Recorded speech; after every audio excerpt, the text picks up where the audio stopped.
Assalamualaikum warahmatullahi wabarakatuh.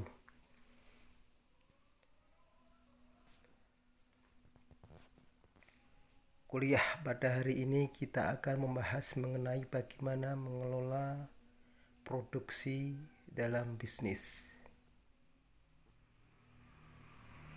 Dalam berbisnis, manajemen produksi harus berjalan dengan baik.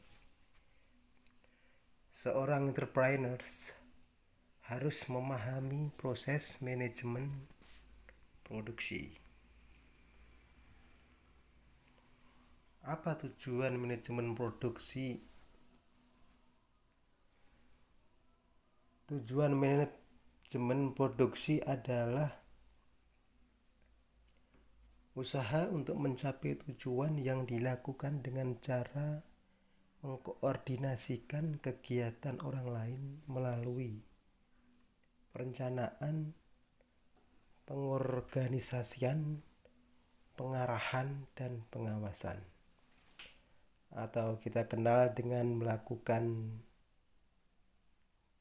dasar-dasar manajemen yang terkenal dengan POAT, Planning, Organizing, Actuating, Controlling.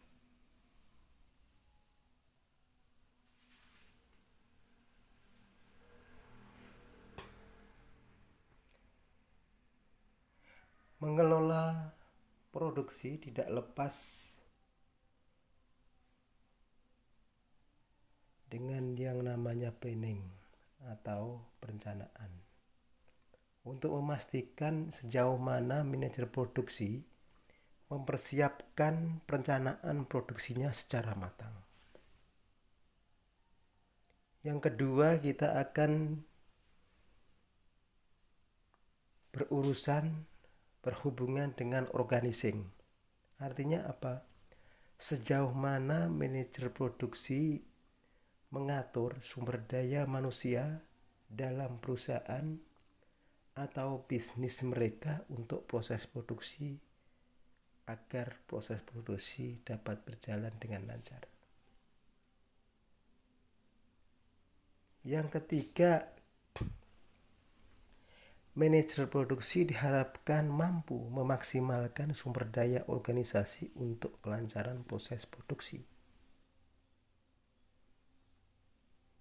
Yang keempat adalah controlling. Manajer produksi harus mampu melakukan pengawasan proses produksi sampai hasil akhir atau output proses produksi. Inilah yang saya katakan tadi bahwa manajer produksi harus mampu mencapai tujuan tersebut.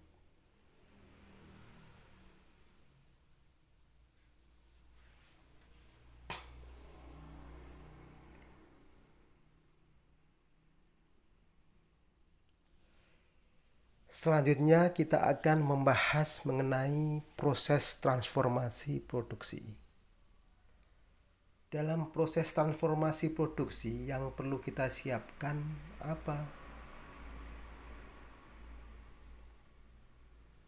Pertama, kita harus persiapan, yaitu dengan material. Materialnya harus bagaimana? Materialnya harus dari bahan yang baik, mungkin harus dari bahan yang bagus.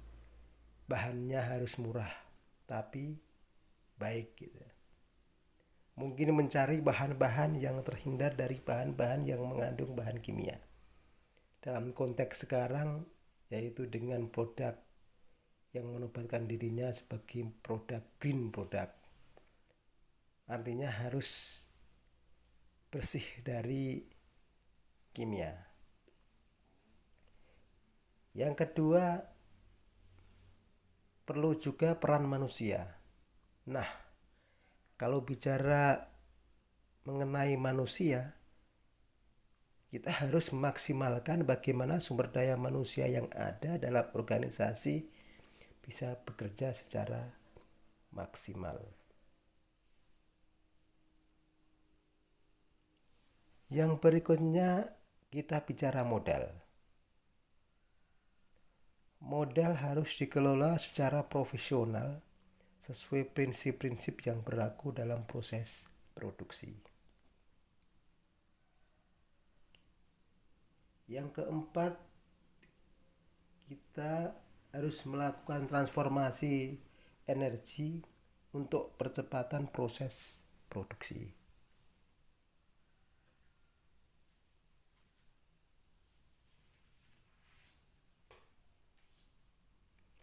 Kalau keempat komponen tadi dilakukan dengan proses yang baik, akan menghasilkan barang maupun jasa dengan hasil yang baik dan berkualitas.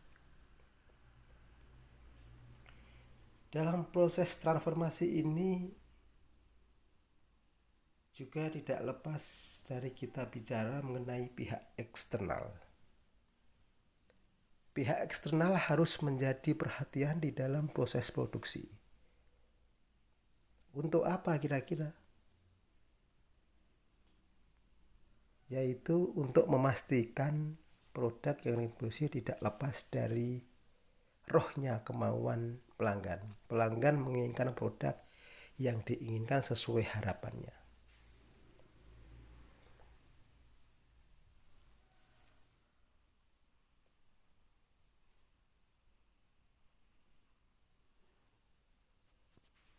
Sekarang kita akan bicara mengenai aspek-aspek produksi yang perlu diperhatikan.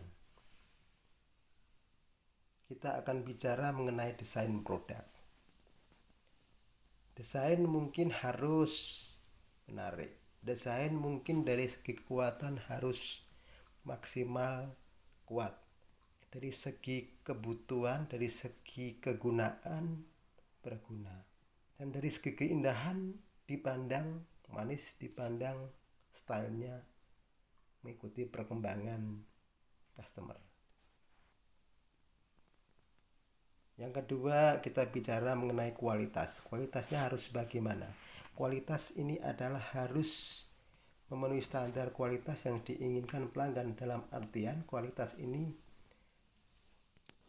harus maksimal mengenai apa fungsi daripada produk. Yang berikutnya kita bicara strategi proses. Tadi di awal sudah kita bicarakan bagaimana strategi proses produksi yang dilakukan itu harus secara maksimal dilakukan dalam aspek produksi.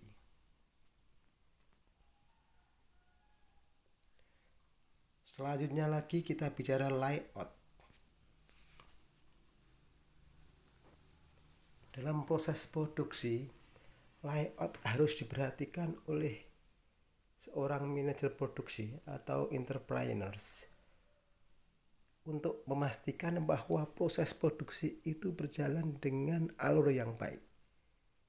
Proses produksi itu step by step, tidak mengalami kendala dalam artian bisa terkontrol, bisa terawasi karena ada layout yang bagus.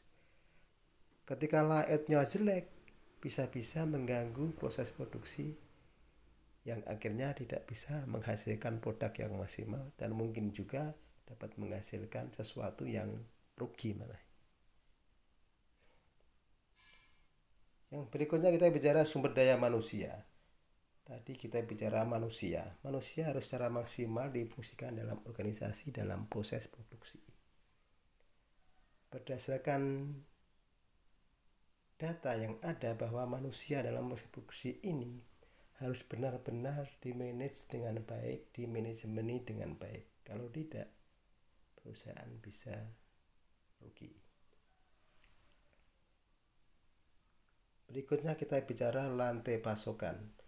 Rantai pasokan ini berhubungan dengan proses rantai nilai value chains dalam rangka proses produksi ini harus terjaga dengan baik. Dari proses mungkin dari proses pembahanan, proses mungkin dari proses perakitan dan selanjutnya. Ini harus terkendali dengan baik dalam rangka mengawal value chains dalam proses produksi. Persediaan kita juga harus mampu bagaimana persediaan ini bisa terpenuhi dengan baik. Ketika persediaan tidak lancar, akan mengganggu proses produksi, juga tidak akan berjalan dengan baik. Artinya apa? Bisa mengganggu terlambatnya jadwal, bisa terganggu terciptanya kualitas yang bagus, bisa terganggu dengan produk yang mengecewakan pelanggan karena mungkin bahannya persediaannya kurang, jadwalnya mundur. Nah, ini pelanggan akan kecewa. Selanjutnya kita bicara mengenai penjadwalan. Kenapa sih kok penjadwalan ini penting? Karena berhubungan dengan apa? Dengan janji kita kepada pelanggan. Karena ketika jadwal ini bisa dilakukan dengan baik, pelanggan akan merasa nyaman, pelanggan akan merasa senang menerima apa yang diterima. Tapi kalau penjadwalan ini tidak beres, mungkin molor, mungkin mundur, dan lain sebagainya, ini bisa mengakibatkan kekecewaan pelanggan, yang artinya pelanggan di lain kali mungkin tidak akan pesan kepada perusahaan kita, tidak akan pesan kepada produk kita, karena gara-gara cuma penjadwalan yang kurang bagus. Pemeliharaan. Kalau kita bicara pemeliharaan, umumnya ini tidak diperhatikan dengan baik. Ketika produk sudah jadi, produk sudah siap didistribusikan kepada pelanggan, siap dikirim kepada pelanggan, biasanya hal-hal ini kurang diperhatikan. Aspek pemeliharaan ini harus diperhatikan secara total sampai kepada pemeliharaan terhadap sampai kepada pelanggan. Artinya apa? Ketika pemeliharaan ini sampai teradopsi di pelanggan, artinya produk kita adalah aman. Artinya produk kita tidak berisiko dengan kerusakan, produk kita tidak berisiko dengan hal-hal yang kurang menyenangkan bagi pelanggan. Inilah aspek-aspek produksi yang saya katakan tadi, bahwa ketika semuanya dilakukan dengan baik, akan menghasilkan produk-produk yang baik. Ketika produknya baik, ketika produknya berkualitas, ketika produknya diminati, disenangi, dan customer merasa nyaman menerimanya, artinya brand produk kita akan naik. Brand produk kita akan dikenal oleh pelanggan, dan perusahaan akan mempunyai brand yang lebih kuat. Akhirnya bisnis kita bisa berjalan dengan baik. Saya kira presentasi pembukaan diskusi pada hari ini saya cukupkan. Nanti kita lanjut dengan diskusi